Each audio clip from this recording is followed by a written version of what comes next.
Hello and welcome to the latest episode of the Positive Regression Podcast. In this episode, I had the pleasure of speaking to Nyah Pham. Now, Nyah is a relationship coach specifically for high-performing men, and she helps her clients first attract and then keep their ideal partner. If you're someone who's struggling to find the right person or are constantly finding yourself in relationships that don't serve you or don't seem to fit with your true values, then this is going to be an episode worth listening to. Whether male or female, you're going to find this episode full of interesting insights from Nyah into how we can start attracting the right person for us. And a little bit of a sneak peek, it starts with knowing yourself. So enough of me talking, let's jump into the episode and hear what Nyah has to say. Okay, so what are we talking about today? We're going to be talking about your work with high-performing men and their struggles in relationships and holding down relationships. Yes, the struggles with, let's say, just even attracting the right kind of relationship and the right kind of woman. And when they are in a dynamic with a woman, that is also some imbalances and unhealthy dynamics in those relationships. Okay. Yeah. So let's get right into it. Yeah. What is the main problem that you start to see when first attracting the right kind of woman? Who are they attracting? And how do you know what the right kind of woman is? I think for the kind of clients I work with, because of the nature of the high performance, there is a need to perform, hence the word performing. Yeah. And I think a lot of the times, the idea that my clients have about attracting is that, if just only I have this amazing life that I created, with stability and the finance and a house and a car and all of these things, then the right woman will automatically appear or show up. But it's just not how it works in real life. Like, those traits and qualities don't transfer into other areas of their life, and especially the romantic area.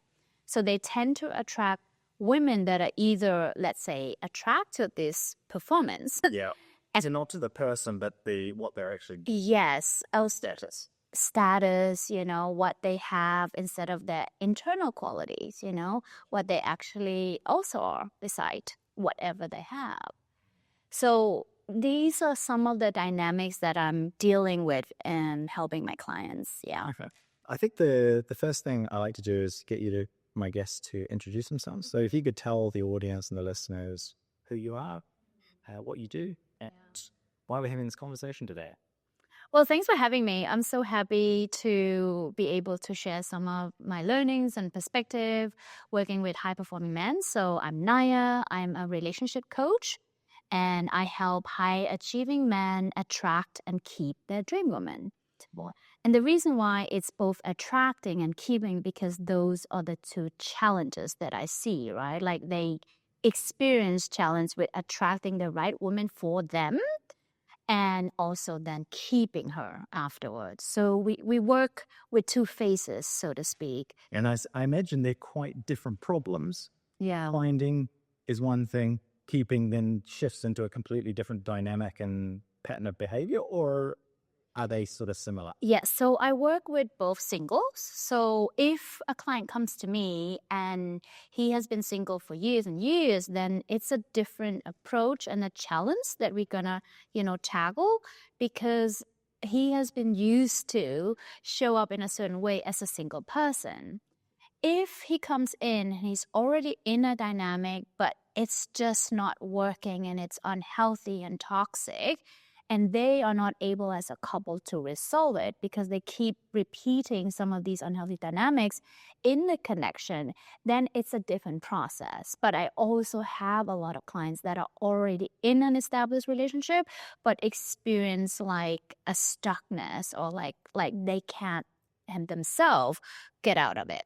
So in those, are you having then both of them, the man and the woman, come to you and you're working with both of them, or are you focused primarily on the man and his behavior and how he relates to the woman?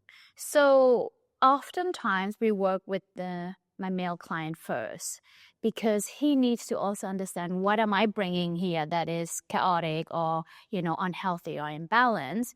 But I often encourage to have their partner with them in some of the sessions because it's really valuable for her to also feel like, hey, it's not him and the coach against me. We're working as a team and trying to neutralize some of these dynamics that are happening. But the partner really has to want this, right? Like the partner has to feel like, okay, we are working as a team and this is not just her helping you and on your side, because there's already this dynamic happening, right? And we don't want that to happen.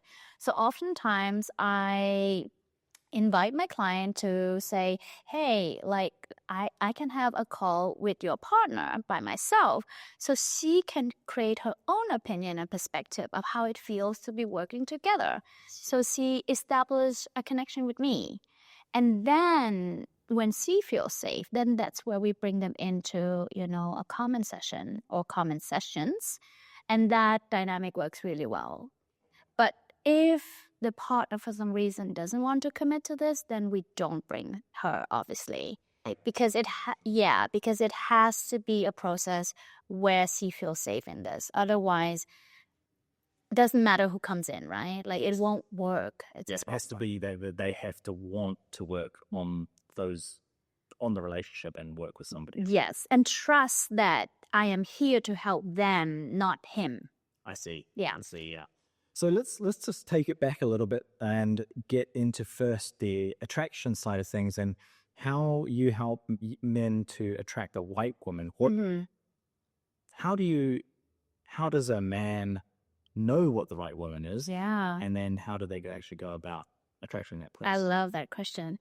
So I think a lot of the times when someone hears the word like relationship, they think of dating coach, or they think of like strategies and games and like, oh, if I just say this, I'll manage to get this result or this outcome. And this is not something I want to support or tap into. I always tell everyone that comes my way is that the most important relationship we have is with ourselves.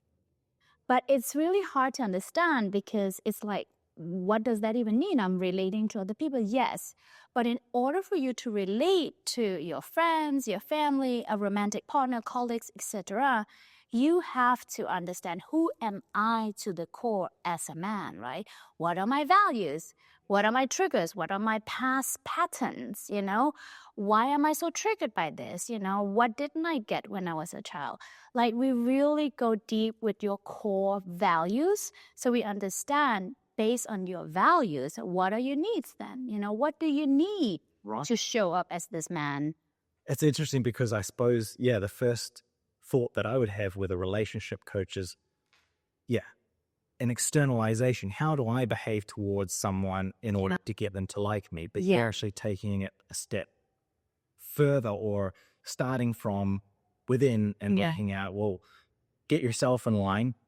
Then we can move to the next step of how do you then behave and relate to somebody else. How you relate to yourself is first point of call. Yeah. I think in this modern dating and modern dynamics, there's a lot of triggers within others, right? Like other come into our world and then triggers us, and then we either lash out or we get passive aggressive or we go. So all these dynamics that are not helpful for anyone. And instead of trying to understand what are the underlying root cause of these triggers, we then tend to blame others or say, oh, but this person made me feel that, or she or he did that to me, instead of actually being a bit more introspective, because no one can actually do anything to you if you don't allow it emotionally, right? But we get so triggered that we lose our rationality and adult self, and then we become these small children. So what is it? What is a trigger? What's actually happening when this is a term that gets thrown online all the time. Yeah. Psychological triggers. What's actually happening in our psyche when somebody does something to us that initiates a different response or an over response? What's actually happening there? Mm-hmm. So I'm not a therapist. I don't want to get into deep with like therapeutical terms, but how I relate to a trigger with my clients is that to understand that they are friendly reminders. They are our friend. They're not an enemy. They're not something we should suppress, be ashamed of, but something we should actually look at as like, I'm here. I'm part of you, Joelle. I'm part of you, Nyah, to show you now that there's something within you that is not happy or not feeling as authentic or content. There's a little child version of you that is trying to tell you how they want to be treated. See. So for me, obviously you can explain how a trigger physiological affects you, right? Because it's either creates an emotion where you feel like you have to defend yourself, right? You have to fight that, or you avoid it. So you fly instead, right? You're like, oh, I don't want to deal with this. I'll just shut down. So there's a lot of coping ways to deal with a trigger. And we often think of it as, if we zoom out, as something negative, as something I need to handle. And for me, it's more of like, as I said, a gentle reminder that there's still something within your body that is really there to help you understand what parts of you needs gentleness, needs love and caring and tender to. I love that. I love that reframing of something that is commonly perceived as a negative as a reminder of which parts of you need a little bit more attention. Yes. And growth and development. Yes, exactly. So that's what you start with your clients is looking at what parts of them need a little bit more development. Exactly, or more tending to, because the kind of clients that come to me, they are already really critical towards themselves more than the average man because of the nature of high performance, of results, and to perform. So they are constantly measuring their success on other people's validation, on outcomes, right? Results like numbers. So when they feel triggered, they are doubling down on that criticism, right, within themselves. They're going, I am not performing well enough. I'm not good enough. I can't provide. I can't. And the list goes on. And no one have taught them to actually look at it as, hey, this is all within you. And this is your friend, not your enemy. I can imagine, do you get a lot of pushback from the men that come to you for help when you start talking about essentially personal responsibility? Mm-hmm. If they're in that mindset of externalizing their value, but also their performance, telling them, oh, it's all within you and within your own control to behave in a better way. I imagine that is he met with some resistance at the beginning, or are they already open to ideas? There is an internal resistance within themselves, but not towards me as a coach, because, and also in a coachee mentorship, before I even take on any clients, I also make sure that my clients are in a space where they have time and commitment to the process. But of course, they can question things and they can be like, how do I do this exercise? Or how do I, when you say this, what does that actually look like, right? Those are very, very normal questions. But an actually pushback of like the process, I'm actually surprised because that's not happening a lot. They are quite open to change because they know what I've done in the last, 30-something years has not serving me because I get frustrated, I get upset, and I just want this to stop, right? So I wouldn't say they're desperate, but they're really eager to make that shift happening. Try something. Yeah, exactly. With the high-performing men that are coming to you and with their attempts to attract the right woman, what is the biggest mistake that you find them making in that process of trying to attract the right woman for them?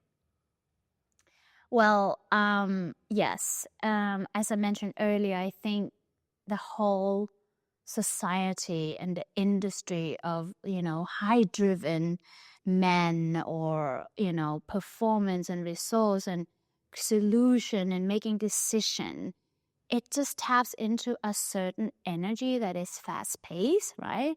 And it's like there is no limit on how much you can perform, so it's almost like endlessly driven. There is no stop block, so to speak. And because they are being measured on those and they're performing really well and being rewarded with, titles and money and assets, then they think, okay, if only I had this, I can show to any woman that I can provide for her, right? That I can perform, I can lead, I can make decisions. And some of those qualities are amazing, but it doesn't translate completely when they actually go out and want to attract this woman, because they actually don't know how to create that balance between leading and controlling, or dominance, for example, or understanding that, okay, just because I have all these things doesn't mean I actually know how to connect to my woman, or do I even understand myself to the core where I know who I am so I can attract that woman to me. So it's like they're placing too much emphasis on their financial prowess to attract a woman, and that's not enough to get the right woman. Yes, both financial stability, but also I think everything that comes around that dynamic of like, oh, wow, you did so well, in this quarter. Or so it's the whole language use around it and the whole concept of understanding I'm a man, when I can provide these things for myself and for my woman. So yes, so it's almost like that's the goal. And when I reach it, I can have any woman I want, but that has shown time after time that's not the case. So they're able to track, because I imagine in that position, as we see all the time, you've got a lot of money, you've got the nice car, nice watch. Mm-hmm. There's always a hot girl on your arm. So they're obviously able to attract women. Oh, yeah. What are the types of women that they're attracting, and why are those women not actually the right fit for them? So it goes in two ways, I would say. I think when they keep repeating these patterns and rely on their external, let's say, statuses and assets, they're gonna attract really beautiful women that are also attracted to these external assets. And it's kind of like good for a certain amount of time, but then they feel like, why I'm not connecting with my partner in a way that I feel supported, seen, loved, nurtured, cared for. They still feel something is missing. And they also feel like my woman is also not stimulating me enough, So there is like many layers of connection, right? Like spiritually, intellectually, emotionally, physically, right? And they probably get the physically kind of covered, the emotional to a certain extent, but on the longer term, on the longer run, it's like they all come back and say, this is not, this is not the mother of my kids. So when they start thinking in these terms, different values appear, right? When they put those criteria to attracting that woman. But there are also clients who are very, very unrealistic about whom they want to attract. And when I say that, it's because it's like, oh, I don't care what she's doing for work. Like, I don't care how much she makes. I only care about if she is nurturing, caring, soft energy. She makes me feel seen and heard. And this is all really great qualities, right, to look for in a partner. But the problem is that there's a mismatch between what they're looking to attract versus what they currently embody. Okay. So this is why I'm saying there's two frontiers here, right? They're attracting the wrong woman, or they want to actually attract the right woman, but they are currently not the right man. Okay. So this is what we're dealing with. So you start to look at how they can become the right man then? Yes. like become the man they want to be, not me putting, like we really dig into who are you to the core essence, right? And that can look very different from client to client, but like we need to understand who are you when we take off this performance mask, who are you when you're not at work? I am just a man who wants love and cared for and nurturing. I'm tired of being strong all the time, right? And this is for the most case. It's like this. Yeah, I suppose that's across the board. That's Yeah. what everybody wants, no matter what the mask is that they put on, male or female. But it's hard when the mask is something you've been identified with for so many years, right? To suddenly take it off and be like, am I still a man? Yeah, what's behind the mask? You don't even have an idea of You don't. identity You don't. that mask. So it's more like I know what I want, but I actually am currently not embodying some of these qualities. So these are the things we will be working to, because you can't attract what you're not embody. Like that's how the universal law works. Like at least if you ask me and the work I do and the experience I had, it's just not as easy, right? Yeah, I totally agree. You attract what you are, not what you want. And also because these women are actually really high value women that are independent thinking, have their shit together as well, have done a lot of internal work.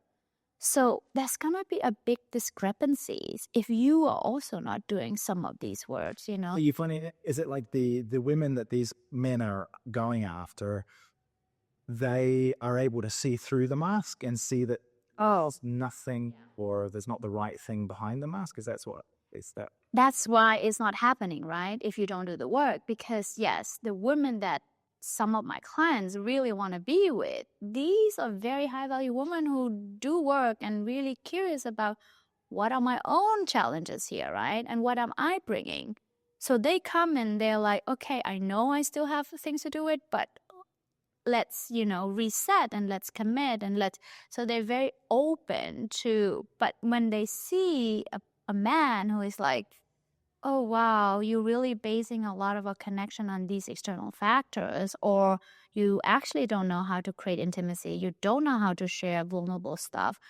Like you're communicating really harshly, or you're not communicating at all, or like it's just, they run, like they're like, I don't want to waste my time on this. Like, why would I want this when I can have this, right? What was you've been a relationship coach for how long now? How many years has it been? I have been relationship coach for 2 years, so it's, I would say, quite recent. But I have been coaching executives for 8 years. I suppose. So it's a long history of coaching, but specifically with relationship is still quite new. But I would say it's a lot of experiences already, right? Yeah. And what was your biggest wake-up call when it came to love? I assume there's been something that has motivated you to start coaching high-performing men in relationships. Oh, yeah, 100%. I was a high-performing man, a woman, but like I embodied or imitated all these qualities of a high-performing man. I grew up with a really high-performing dad. So my dad was ex-military man, scientist, like high degree. And we were actually immigrants. We came to Denmark. And because of his background and mentality, I think he was now like, now that we live in Denmark, you have all these opportunities. So you need to double down on your grades, your study. You need to get the best job, the best paying jobs. So I grew up with 3 brothers, and I was the 4th brother, basically, like he wouldn't distinguish between these things. He would just be like, don't show emotions, don't cry, like don't be a baby, like just go do. So this was the memo. And if you grow up in this, let's say, very high performing culture or concept of like what it means to be worthy of my dad's acknowledgement, this is my role model. I spent a lot of my 20s to prove to my dad that I was worthy of his recognition, acknowledgement.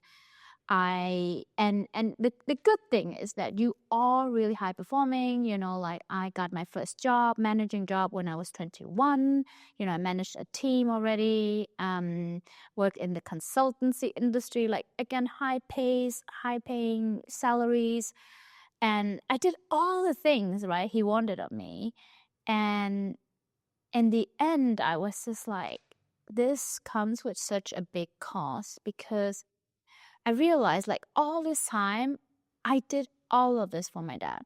None of it was Nyah in it, right? Like, of course, I benefited from some of these things, obviously, the results I created and the financial stability, but the emotional cost was really high, and it made me really hyper independent. Like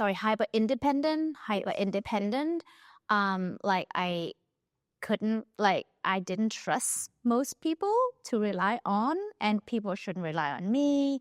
I was really shut down emotionally. Like, it's like if someone came too close, you're like, this doesn't feel safe. Like, you take care of you, I'll take care of me. And I did have a partner for 10 years, actually, and he really helped me understand how to let go of some of these barriers and walls that I built up. But it still took me 3 years to tell him I love him. Like it's extreme, right? It's like, even with such a secure and loving partner, I had my guards up, right? Like I couldn't trust no one, because it's scary, right? To start being vulnerable and to start showing your problems when you are not used to it. Yeah. So when you say, what prompted you? And I think working with high-performing men really also helped me understand that I went through this journey and I know how hard it is. And I'm a woman, so Uniquely positioned because you've been in the same role that these men have been that you're now coaching, but you're also a woman, so you understand the way women think. Yeah. And I can. But I have to teach myself to tap into some of these more feminine energies, right? Because I embodied so much masculine energy, which I see in a lot of lady bosses, right? And we also experience attracting the right partner for us because of these traits. So it comes with a cost. And I was lucky enough to experience really deep-rooted unconditional love from my partner at that time. But so I wanted to really take all my experience and be like, hell no, I'm not gonna repeat these cycles. So You're uniquely positioned to help these men because you were one, essentially. yeah. And it's a gift in a way, because I was like, why do I understand my clients so well, right? I was like, I was you. So, and I'm so happy, because it's like a lot of the time women go out and seek support, right? If they're feeling like, oh, I don't feel good, I'm going through a breakup or separation or whatever it is, they have sisterhoods or friends or very proactively even, I need to talk to someone about this. While men, again, the conditioning is we don't talk about our problems, right? We solve it. Or they don't even have brotherhoods, right? To even share, or someone in their network to be like, are you okay? Like, it's okay to share, right? There's very little of this happening. So for them, it's more like, I'm going to figure this out sooner or later. But the sooner or later is later and later and delayed, right? Until they reach a point where they're like, I had enough. Like, I can't be in my own body or identity.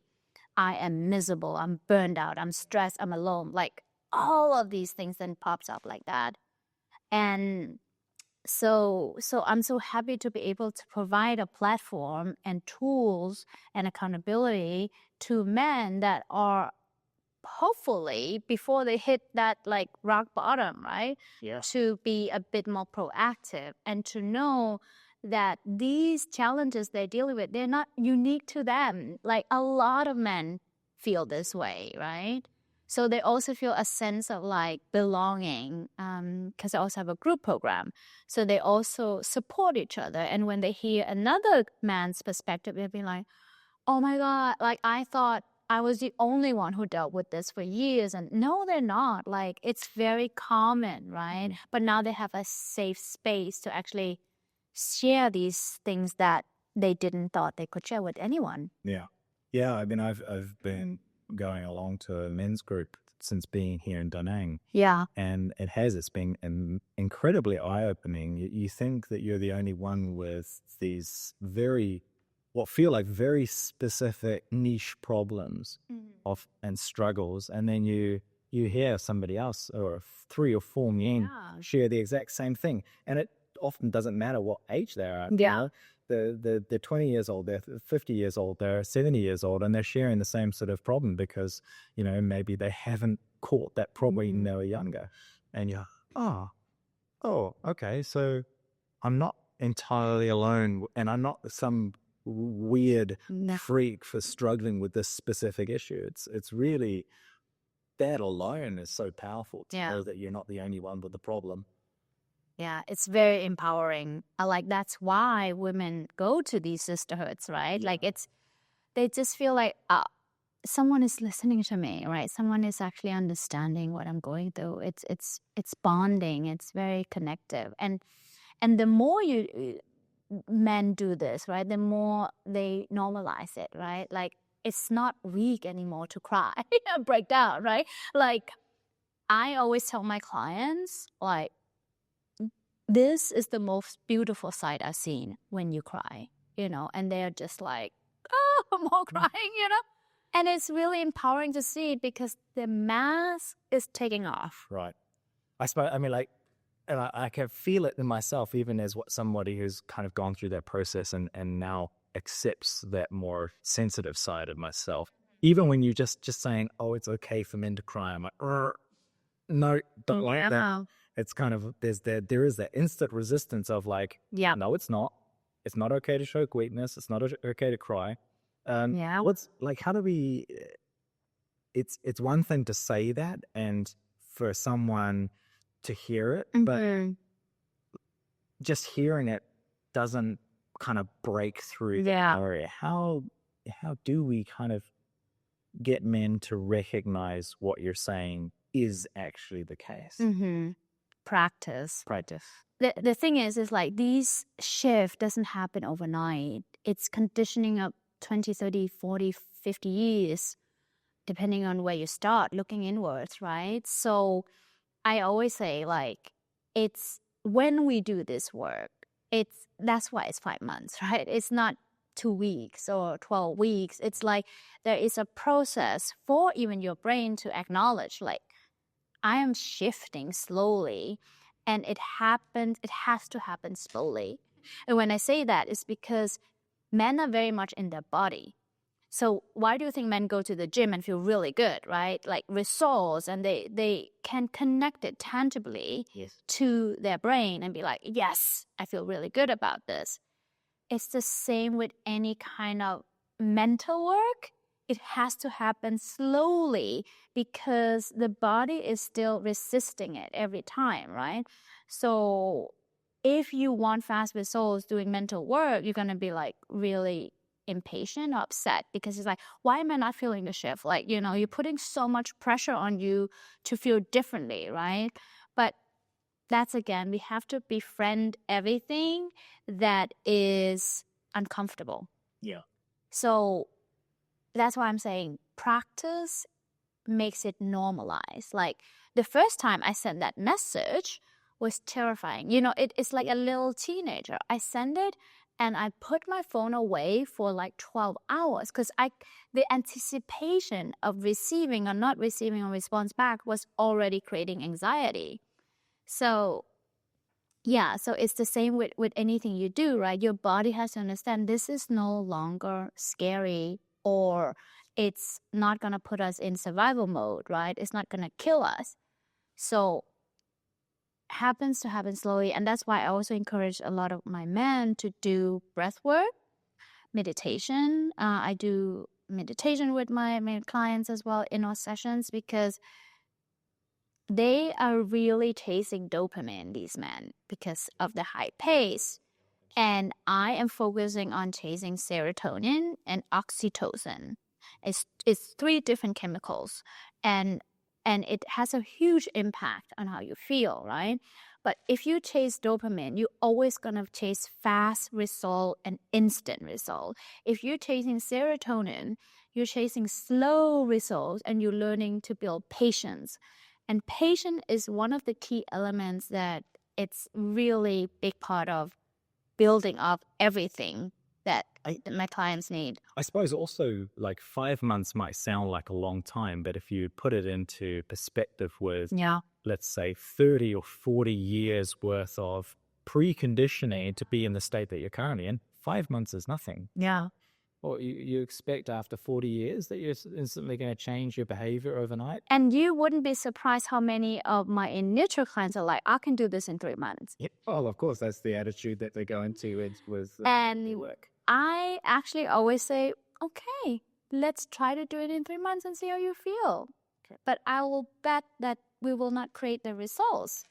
And funny enough, after 3 months, they're always like, can we do another 3 or another 3? But I always have a limit to my coaching because it's not about being dependent on me, right? It's about understanding the process so you can go out and empower yourself. So it's a balance, but a lot of clients that usually come in initially, they are always like certain that they can do this work in three months. At least they're determined to. Yes, no, they are determined, but they're determined, but in their head is like, this work only takes 3 months. And this is where we need to shift the perspective of what work do you think we're going to do, you know? But again, what they don't know, right? They do create results for themselves in 3 months. So why wouldn't they do in this area? Yeah. So I get it. But I suppose it's also recognizing, well, you will create results for yourself in 3 months, but that doesn't mean that you're at the end of the journey. Yeah. It's okay to go, well, you have come a long way, but there's still a ways to go. Yeah. And also, practice takes time, right? Like if you go out and let's say you go on dates, it takes time. It's not just something you can force within 3 months, you know. It takes time to receive feedback. It takes time to understand. So patience is something we cultivate a lot in my program for their benefit, right? And this is really hard for them to initially understand that. Yeah, I can imagine. I mean, I suppose it's also quite useful in other aspects of their lives with if they're so focused in their business on results, learning to have patience with themselves when it comes to relationships is also then transferable to their work to go, okay, you know what? I have achieved all of this. Maybe it's okay to just slow it down a little bit and have a little bit more patience with that aspect. Mm-hmm. Yeah. And helps bring, I suppose, everything back into a bit more of a balance rather than it being go here and then no go here. Yeah. So, which is also something I'm quite proud of creating with my clients is that usually after the coaching finish, like their priorities in their work also shift, right? Which makes sense because now they are looking at themselves with different lenses and they don't have the same needs to perform. Or if they work for a company, like in the same way, they don't need to work until 10 anymore. If they run the business, they might say, I'm just going to do this for a certain amount of time, but this is not going to be the default mode. So priorities shift because values shift. And they are now embodying these values, right? And I think that's really beautiful to watch because it just creates a healthier performance, you know? Absolutely. I mean, if you're unhappy with one aspect of your life, the likelihood is that is a representation across other aspects of your life. So becoming a little bit more settled in yourself is going to allow you to be more settled in the rest of your life and just shift from being unhappy and constantly trying to get reaffirmation through your work. If you don't need that in your relationships anymore, then you're not going to need it so much in your business as well. And you can start to properly be comfortable in your relationships and in your work. Take a different attitude to that work. Yeah. That's why the most important relationship we have is with ourselves, because that will transmute into everything else. But unfortunately, like, it's still the minority. We're not. The minority that do the work, right? And that actually, like, you go about life and you see people miserable in their job for the rest of their life, or for as long as it takes, because they rather be miserable in the comfort than uncomfortable in the uncertainty, right? Yeah. And there's constantly chasing the validation externally. So you again, if you're in that mindset, which I've been in my life of, I'll be happy once I achieve X. Yeah. Then you're constantly unhappy. Yeah. It's just a sort of crazy way to live. Yeah. If you can become happy and within yourself, then the external validation sort of just becomes irrelevant, and you can enjoy what you're doing regardless of the results that are coming from. It's funny concept about, like, once I achieve this, I'll be happy, right? So we constantly focus on moving towards the target. And something I've learned in the last, like, 5 years is to really, really appreciate the journey. And it's uncomfortable, but it's kind of exciting at the same time, because it's through the journey that I'm being present, that I'm noticing, like, what's coming my way, right? So I am myself really embodying this. Like, I love every journey I embark on, and it's not no longer about I'll need to get there. Yeah. No, I'm already here. Yeah. Constantly. Being present. I mean, we're on this planet for 100 years if you're really lucky. Well, you're just going to waste the first 99 kind of chasing constantly. Yeah. It's a bizarre way to live, but we're not taught that. We're constantly taught one achievement, graduate high school. Okay, well, that's good, but that was only prep for that. Mm-hmm. Now university, right now job, now retirement. And everybody, we're all in that process of, like, just running after something all the time. Mm-hmm. I think that a great tool or something really useful to know is that you can train yourself to get the rewards on the journey. Mm-hmm. Yeah. We think that, it's either the reward is only at the end of the journey and everything else is just a drag. But you can train yourself to see reward as you go along. Yeah. And it just makes the whole experience more enjoyable. Mm-hmm. Yeah. No, and that's the thing. When you're so focused on results, you're not focused on the process, right? Everyone hates processes. Everyone, the process is too long, blah, blah. And it's like, again, why is the process not enjoyable? Yeah. There are so many little enjoyments in where you are right now. But this is why gratitude and understanding what you're already having is so important, right? Yeah. And it's not for fun. We're doing gratitude exercises and actually understanding, what do I already have in my life, and what am I actually chasing, and is it gonna bring me as much enjoyment as I think it's going to bring me? I've had the fear in the past that if I become satisfied with where I'm currently at, that it will stop me from being motivated to pursue more. When you're dealing with your clients, when they get to a place where they can be present and to feel comfortable just doing whatever it is, they're not chasing after something. Are they better equipped to go after their goals? I think both, like, in the sense that, as I said, like, once you understand who you are and what's actually important to you, I would say most of my clients are like, I'm just really content, because what they ultimately want is peace. Like, everyone says they want peace. So no, they don't actually want that promotion or 8 figures or whatever. They just want to live comfortably, with financial stability, with a woman who actually loves them and see them and they love in return, and good health. Yep. That's it. Like, it sounds really simple, right? But, like, once they get this realization, they can actually step down from, like, no, I don't want to chase this anymore. It's no longer making me happy. I just want to move to a fucking island. It's literally these words, right? And they are doing it. I just want to relocate away from this big city. and just have peace and quiet of mind, because I made some good financial decisions. These are the dreams, they are no longer chasing these things that they thought could bring them happiness. No, Because they already have it. they have it. They now are attracting the right and healthy dynamics. They are in a financially stable situation. So they just need to pull the trigger on, do I still want to live here in this chaotic environment or environment where I feel like everyone is chasing this that I no longer want? So priorities become really different. So I think they are, whatever they choose, better equipped to make that decisions that feels more peaceful and in alignment with them. Yeah. Great. Well, I think that's a great place to wrap up. Going on with a few technical issues, but really appreciate you coming on and having a conversation about this. Thanks for having me. Where can people find you?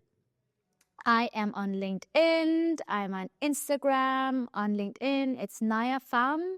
On Instagram, it's Inspire with Nyah. Facebook is Nyah Pham as well. So all platforms. I'll put a link to those platforms in the description below. So Thank you. Reach out if they want to learn a bit more about your coaching. Yes. Even if they just want to consume your content and learn a little bit more about themselves. It's a great place to find some more information. Thank you for that. And thank you for having me. Yes, it was a pleasure. Thanks so much. Thanks to all. Bye. See you in the next episode.